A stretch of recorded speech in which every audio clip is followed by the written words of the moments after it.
Assalamu alaikum students, hope you all are fine. Students, today we are going to start our 7th round and 7th chapter, that is chapter number 8, and the name of this chapter is environment. First, let me explain what is the meaning of environment. Environment mainly consists of atmosphere, hydrosphere, lithosphere and biosphere, but it can be roughly divided into two types, microenvironment and macroenvironment. And the physical environment refers to all abiotic factors or conditions like temperature, light, rainfall, soil, minerals and etc.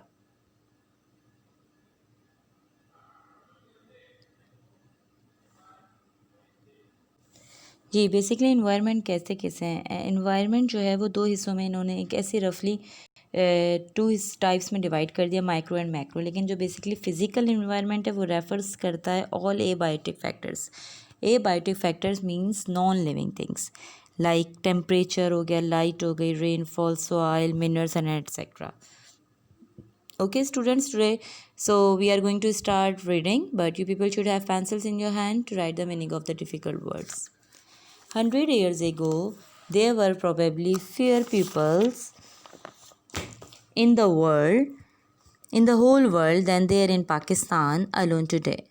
The population of the earth in 2007 was about 6.5 billion. Scientists estimate that by 2050 it will have risen to 10 billion. This creates very seriously problem for are environment. यानी कई सालों पहले दुनिया में आबादी बहुत कम हुआ करती थी. 6.5 बिलियन थी, यानी ये बात बता रहे हैं 2007 तक की.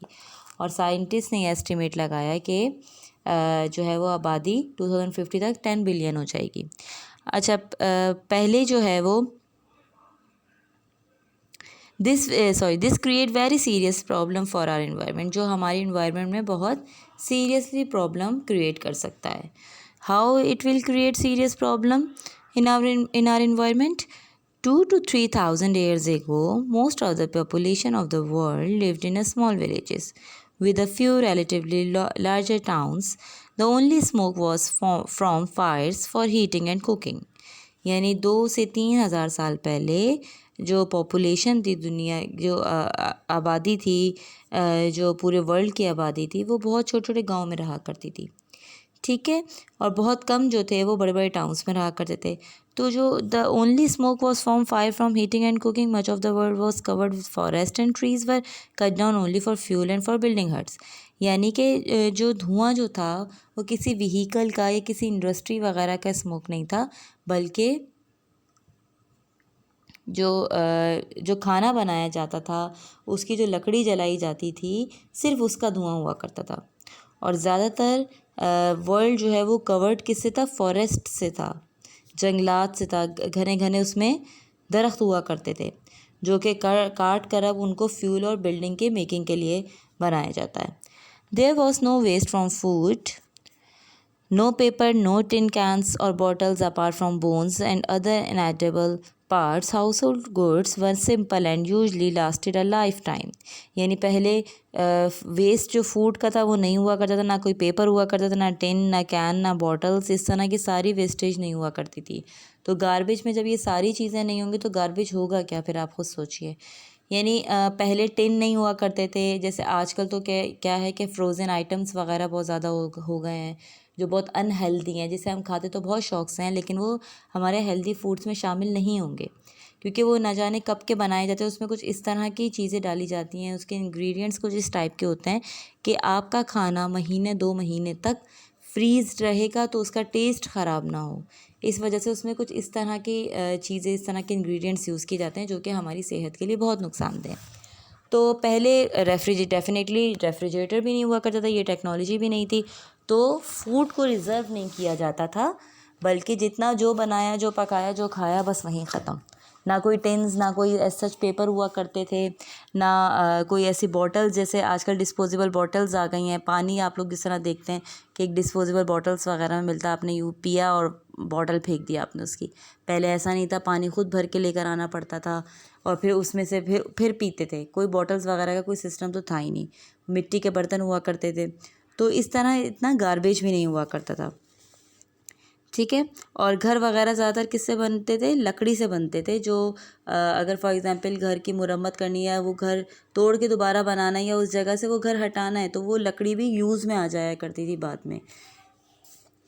It all sounds an ideal situation, but there were few of the good things either.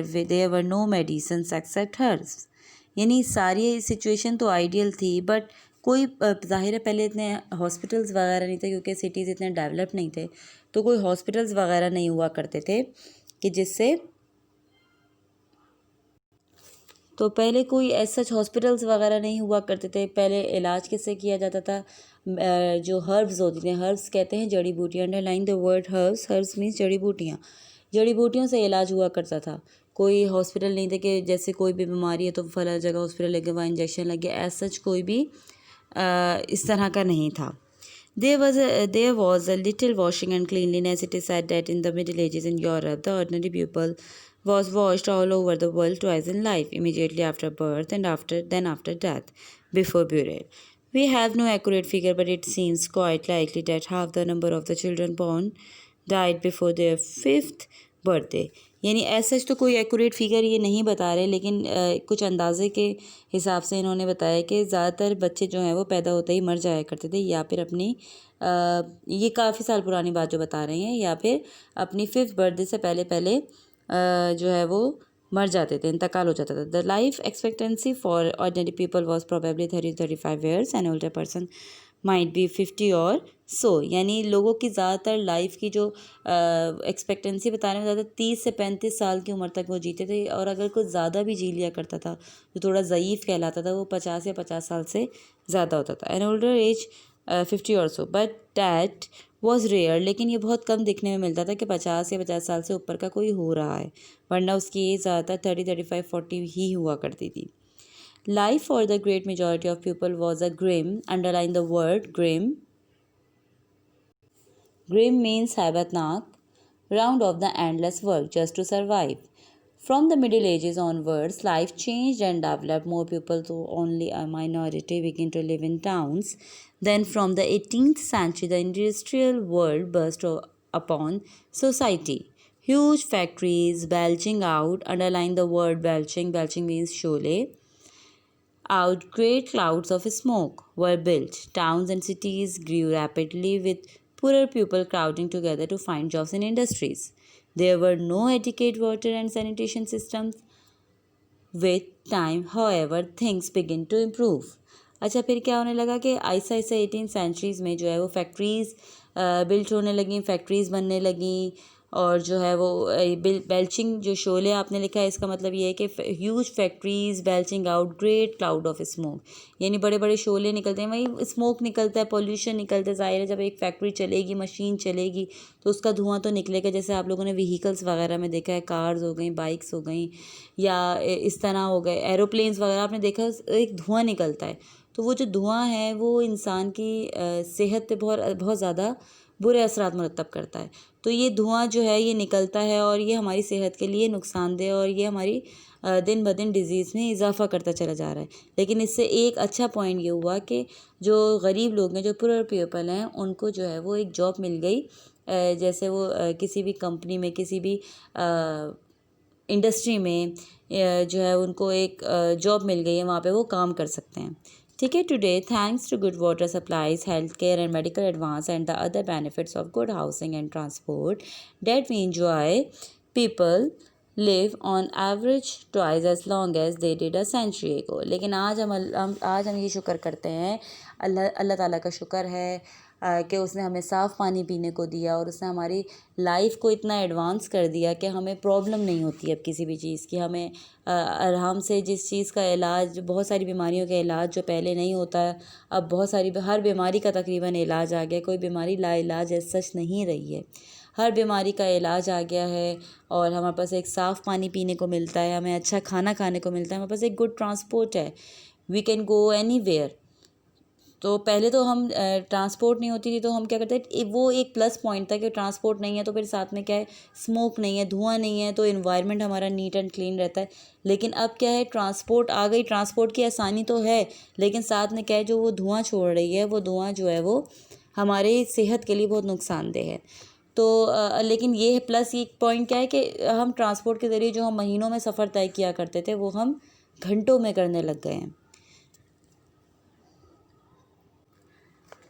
Every day more huge industrial plants pour out immense amount of polluting smoke, यानी दिन ब दिन बड़ी इंडस्ट्रीज़ जो हैं वो पॉल्यूशन, उनकी वजह से बहुत पॉल्यूशन स्मोक निकलता है जो इंडस्ट्रीज़ वगैरह से, जो कि हमारे इन्वायरमेंट के लिए बहुत नुकसानदेह। You can see in the diagram a factory pouring out poisonous fumes in the air.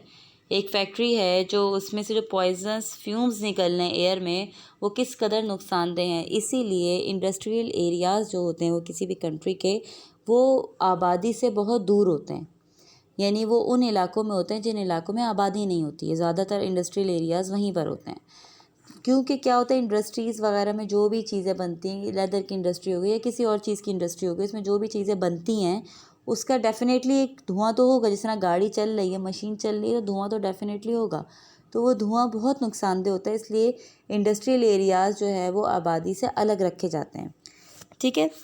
Many industrial processes have dangerous and poisonous byproducts which are often allowed to run into rivers, making to the water dirty to fish and plants and also to humans। यानी जो बहुत सारी industries जो है वो अपना जो है वो वेस्ट जो है वो अगर समंदर में बहा देती हैं, तो उससे क्या हो रहा है कि हमारा एक तो समंदर के पानी में जो हमारी फ़िशेस हैं वो ख़राब हो रही हैं, वो तबाह हो रही हैं, प्लांट्स तबाह हो जाएंगे, और इंसान के सेहत के लिए भी ये बहुत नुकसानदेह है। Billions of motor vehicles emit toxic gases into the air, especially in towns and cities। यानी बहुत सारी बिलियंस ऑफ मोटर व्हीकल्स जो ऐसी हैं जो टॉक्सिक गैसेस जो है वो हवा में छोड़ रही हैं, यानी जो पॉल्यूशन वगैरह जो उनका स्मोक वगैरह निकलता है वो जो हवा में छोड़ रही हैं, वो इंसान की ज़िंदगी में और शहरों में जो टाउन में जो चल रहे हैं ट्रांसपोर्ट, इंसान की ज़िंदगी में बहुत बुरे असरात मुरतब कर रहा है, जिससे डिफरेंट किस्म की डिजीज़ पैदा हो रही हैं। The gases from factories and motor vehicles accumulate high up in the atmosphere, forming a blanket, which is causing global warming and seriously climate changes। जिससे क्या हो रहा है, जो गैसेस जो फैक्ट्रीज से निकल रही हैं, ये क्या होता है, जब गैसेस निकलनी है तो ये ऊपर जो है वो एक ब्लैंकेट की सूरत में, हाई अबव द अर्थ, ज़मीन से बहुत ऊंचे एक ब्लैंकेट की सूरत में एक तह बना रही हैं, वो एक लेयर बना रही हैं, जिसकी वजह से अभी आप लोग नेक्स्ट हेडिंग में पढ़ेंगे ग्लोबल वार्मिंग, कि ग्लोबल वार्मिंग होती क्या है। तो ये धुआं, ये व्हीकल्स का धुआं, ट्रांसपोर्ट का धुआं और ये सारा जो इंडस्ट्रीज़ का धुआं है, ये बेसिकली ये हमारे लिए नुकसानदेह है, और वो क्यों है ये आपको ग्लोबल वार्मिंग से पता चलेगा। Almost everything we buy comes wrapped in a paper or plastic or tins where there is no disposal system. This waste material often accumulates in huge stinking heaps, breeding rats and diseases. Society encourages us to keep buying new equipment for our homes. The older items are discarded and left on huge garbage dumps, as well as the things which are dangerous to our environment creates things which are unpleasant for many people. There is, for example, constant noise from cars and machineries and music from radios and shops. There is a visual pollution, unpleasant sights such as huge hoardings and advertisements, industrial equipments and electrical cables. अच्छा, फिर क्या हो रहा है, जिसकी वजह से आप लोगों ने देखा होगा कि जब हम चीज़ें ख़रीदते हैं तो वो ज़्यादातर पेपर में या प्लास्टिक बैग में या टिन में रैप हुई मिलती है, लेकिन इसका कोई डिस्पोजल सिस्टम नहीं है। डिस्पोज्ड कहाँ पर हों ये सारे आइटम्स? आप लोगों ने देखा होगा ज़्यादातर गार्बेज में सबसे ज़्यादा जो गार्बेज आपको नज़र आ रहा होता है वो थैलियों का नज़र आ रहा होता है, शॉपर्स का नज़र आ रहा होता है। शॉपर्स डिस्पोज नहीं होते हैं। शॉपर्स जो है वो जिस मटेरियल के बनते हैं वो ख़त्म नहीं होते। जैसे बहुत सारी चीज़ें वो मिट्टी में जब फेंको तो वो मिट्टी उसे खा लेती है, मिट्टी में ख़त्म हो जाती है, लेकिन शॉपर वो एक ऐसी चीज़ है जो मिट्टी से भी ख़त्म नहीं होते हैं। तो टिन हो गए, टिन भी ख़त्म नहीं होते, प्लास्टिक की बॉटल सच ख़त्म नहीं होती हैं। तो जिसकी वजह से क्या है, जब इसको डिस्पोज़ करने का हमने कोई तरीका नहीं निकाला और ये दिन ब दिन हम बना रहे हैं, बढ़ते जा रहे हैं, तो जिसकी वजह से एनवायरनमेंट हमारी चेंज होती जा रही है, एनवायरनमेंट में गंदगी आती जा रही है और दिन ब दिन कचरा बढ़ रहा है, गार्बेज बढ़ रहा है, गंदगी हो रही है, रैट्स बढ़ते जा रहे हैं, different kinds of you can say क्या कहना चाहिए, इंसेक्ट्स बढ़ते जा रहे हैं। जैसे कि आप लोग देख रहे हैं कि पहले आप लोगों ने आज से कई सालों पहले कभी भी हमने ये मलेरिया, डेंगी का नाम हमने नहीं सुना था। अब जो है आहिस्ता आहिस्ता मॉस्किटोज़ जो है वो बढ़ रहे हैं, डेंगी आ रहा है, डेंगी फैल रहा है, मक्खियाँ आ जाती हैं फूड्स में जो हमारे फूड को जो है वो बहुत ज़्यादा ख़राब कर देती हैं। आपको पता है मक्खी जब भी किसी फूड में बैठती है तो कहते हैं ना, मक्खी के एक पर में शिफा है और एक पर में बीमारी है। तो मक्खी जब किसी फूड में गिरती है या बैठती है, सबसे पहले अपना वो पर डालती है जिस पर में बीमारी होती है, वो डालती है। अच्छा, इसके अलावा और जो हमारा एनवायरनमेंट में जो असरअंदाज करता है वो तो एक तो ये गंदगी हो गई जिसकी वजह से हमारा एनवायरनमेंट दिन ब दिन ख़राब हो रहा है। एक जो होता है हमारा जो साउंड्स होते हैं, जो हॉर्न साउंड्स होते हैं, जो दूसरे तेज़ म्यूज़िक जो लोग सुनते हैं, ये सब भी जो है वो हमारे एनवायरनमेंट को ख़राब करने में बहुत अहम किरदार अदा करते हैं। ठीक है। अच्छा, इसके अलावा there is a visual pollution. Visual pollution means unpleasant sights. वो चीज़ जो हमें नहीं देखनी चाहिए वो भी हमारे जो है वो हमारे एनवायरनमेंट को ख़राब करती हैं। ठीक है। Now come to the next heading, global warming. What is global warming? As we said above, the vast amount of man-made gases are building up a layer like a blanket high above the earth. This is preventing the heat from escaping into space, so that the temperature of the world is rising steadily. This is very seriously indeed, because it will probably alter the whole of our weather patterns. So scientists think the earth will become much warmer and drier, which is for Pakistan already on the borderline. अच्छा, global warming जैसे कि मैंने आप लोगों को पहले बताया था कि इंडस्ट्रीज़ का, फैक्ट्रीज़ का और व्हीकल्स का जो धुआं निकलता है, जो पॉल्यूशन होता है, वो एक ब्लैंकेट की सूरत में हाई अबव द अर्थ बनना शुरू हो जाता है, एक लेयर बनना शुरू हो जाती है। ठीक है। तो उस लेयर से क्या होता है कि हमारा जो टेम्परेचर है वो दिन ब दिन गर्म और ड्रायर होता चला जा रहा है। ठीक है। जब टेम्परेचर दिन ब दिन गर्म और ड्रायर होता चला जाएगा तो वो बीमारियां पैदा करेगा। ठीक है। जैसे कि वैसे ही आप पाकिस्तान के लिए ये एक ख़तरे की घंटी है कि पाकिस्तान का क्लाइमेट जो है वो कहते हैं वो बॉर्डर लाइन पर है। It will also mean that much of the polar ice will melt. It is already retreating several kilometers a year, and that sea level will rise. This will seriously affect lowline countries such as Bangladesh and Maldives. यानी वो ये कह रहे हैं कि जब temperature दिन ब दिन हाई होता चला जाएगा तो फिर क्या होगा, और ड्राई होता चला जाएगा तो हमारे जो हमारे बर्फ़ानी इलाके हैं जहाँ पर बर्फ़ होती है वहाँ पर क्या होगा, बर्फ़ आहिस्ता आहिस्ता मेल्ट होना शुरू हो जाएगी। जब बर्फ़ मेल्ट होगी तो बर्फ़ मेल्ट होकर जो बर्फ़ का पानी होगा वो सी में शामिल हो जाएगा। अब फॉर एग्ज़ाम्पल, इसकी एग्ज़ाम्पल मैं आपको ही देती हूँ। एक ग्लास है, ग्लास में ऑलरेडी फुल पानी है, आप मज़ीद उसमें पानी डालोगे तो क्या होगा, वो पानी गिरने लगेगा। ठीक है, क्योंकि वो ओवरफ्लो हो जाएगा। इस तरह सी में अल्लाह ताला ने एक लिमिट तक पानी बनाया है। अब उस पानी में मज़ीद जब बर्फ़ मेल्ट होकर मज़ीद पानी ऐड होगा तो क्या होगा, sea level will be rise, sea level बढ़ जाएगा।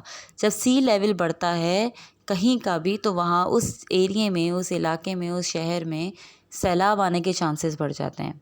तो इसीलिए कहते हैं कि ये जो ग्लोबल वार्मिंग के बारे में जो बताया गया कि जो मैन मेड गैसेस जो बनती चली जा रही हैं और जो ऊपर एक ब्लैंकेट की सूरत में बनती मोटी, वो लेयर मोटी के मोटी होती जा रही है दिन ब दिन, तो वो जो है वो किसी भी कंट्री के लिए, किसी या पूरे वर्ल्ड के लिए बहुत नुकसान दे सकती है। अच्छा, ये जो कोविड-19 आया है इसमें जो एक लॉकडाउन हुआ था, तकरीबन पूरी दुनिया में एक साथ जो लॉकडाउन हुआ था, आप लोग को भी मालूम ही होगा, याद भी होगा कि मार्च का स्टार्ट ही था तब की बात है। तो साइंटिस्ट ने ये एस्टिमेट लगाया, ये अंदाज़ा लगाया कि उन्होंने जब रिसर्च की, उन्होंने कहा ये जो ग्लोबल वार्मिंग है, ये जो क्लाइमेट है, जो एटमॉस्फेयर है, बिल्कुल चेंज हो चुका है। यानी जब फैक्ट्रीज़ नहीं चल रही हैं, बंद है, इंडस्ट्रीज़ नहीं चल रही हैं, व्हीकल्स नहीं चल रही हैं, तो कोई धुआं ही नहीं है, पॉल्यूशन ही नहीं है, कोई स्मोक ही नहीं है। जब स्मोक नहीं है तो वो जो लेयर है वो आहिस्ता आहिस्ता ख़त्म होती जा रही है, उसमें और चीज़ शामिल नहीं होती जा रही है, लेयर में और धुआं शामिल नहीं हो रहा, तो हमारा एनवायरनमेंट क्लियर होता चला जा रहा है दिन ब दिन।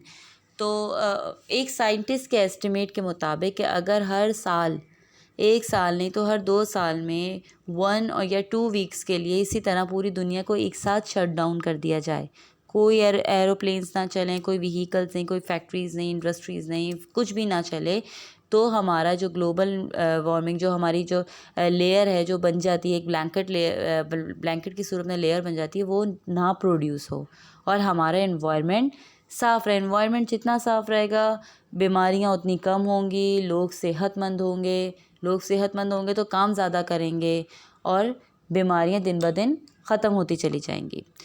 Okay, so over here we have completed our chapter environment.